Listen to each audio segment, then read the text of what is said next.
Everyone, Daniel here, the creator of the Relationship Model of Addiction, and I'm here to serve as your guide as you navigate your way through your recovery. So today I want to talk to you about continue in the second stage of recovery, which is developing a relationship with yourself. And I have a great story to tell you that will give you a clear idea, a clear window for what lies ahead for you, what challenges are going to lie ahead for you in this stage of recovery. So if you recall, developing a relationship with yourself, what does that mean?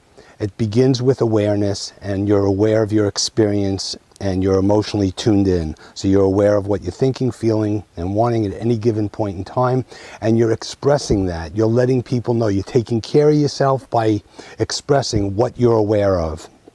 And you're operating in your own interests, especially when it comes to your feelings that are bothering you, difficult feelings or wants or needs that you're aware of that you'll be able to express and assert so you could take care of yourself.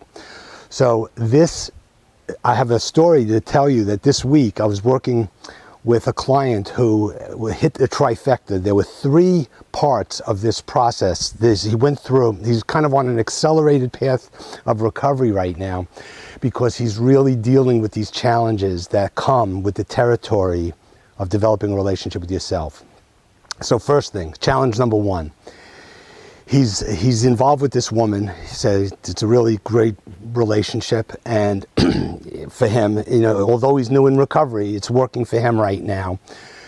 And he was in a dilemma where she was coming in from another state at the airport to pick her up, but he had business. His business was needing him. He's been away from business for a few days because of the holidays. And there's all kinds of chaos and commotion and craziness for him to tend to at the business, and he couldn't pick up his girlfriend at the airport.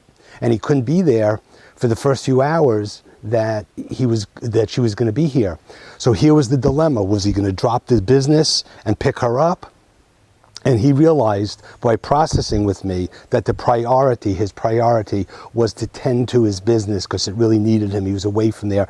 And that he decided that he would tell his girlfriend that he wasn't going to be able to do that. He was going to need to deal with his business. So that's one thing, talking about looking within and developing a relationship with yourself. It's about putting yourself and your needs as a priority and coming from that place. There's a process of reprioritization, of thinking about himself first rather than thinking about the other.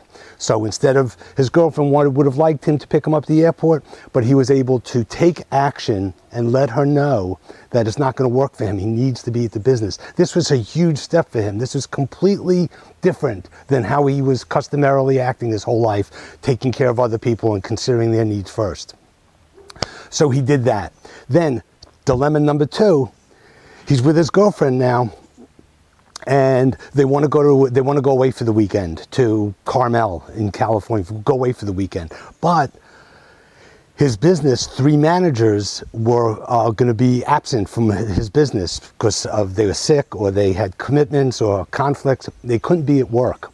So what was he going to do? He's the manager. He's the owner. Was he going to bag his trip to go to Monterey with his girlfriend that he had planned to go with, or was he going to stick to the plan and deal with the work? So we processed that out, and he got clear that his priority and his true wish and desire was to not be at work, was to rather go to Monterey or Carmel with his girlfriend and be with her.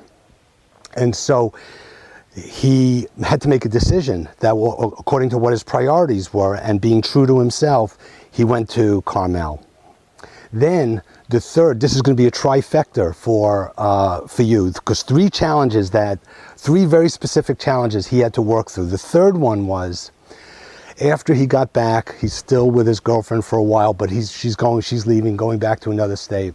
They had a check-in and a powwow about their relationship, and she wanted to know where are they going together. She wants more of a commitment. She wants them, to establish and define their relationship, but he still wasn't ready. This is all new for him. He's just learning how to take care of himself and be in a relationship. So the question was, how is he going to deal with, what is he going to tell his girlfriend? Because his girlfriend's looking for commitment, you know, looking for more definition. He loves her, he wants to be with her, but he really is not ready. He's just kind of wobbly and learning how to take care of himself and functioning in his relationship. So he needed more time and space to kind of work this out. So processing with me, he got his priorities in order. He got clear on where he was in terms of his fear of commitment and how he was going to represent himself in this conversation. And he felt resolved and clear about that. It was true that he needed to kind of slow things down, give himself more time and space before he jumps total 2 feet into this relationship, because emotionally he really wasn't ready. So now what I want you to see is that in the beginning of the process of the second stage of recovery, you're kind of learning what's going on for you. You're getting your priorities in order, and you're practicing putting them out and feeling your way through it and getting that experience. But as you move towards the end, towards the later stages of this stage, now we're getting into the 51-49% factor. If you remember what the 51-49% factor is, that when we're in a relationship, whenever you're in a relationship with someone, you're in two relationships, with that person and with yourself. And the 51-49 refers to your ultimate interests are in yourself. What you're considering first and foremost is yourself. So here he is realizing in these three situations, in 1 week, he hit the trifecta. In these three situations, he was learning what it means to be coming from, you know, to apply the 51-49% factor. So he was now beginning to experience that when he's taking care of himself, he's taking care of the world. The better off he is, the better off the world is and everyone in his life.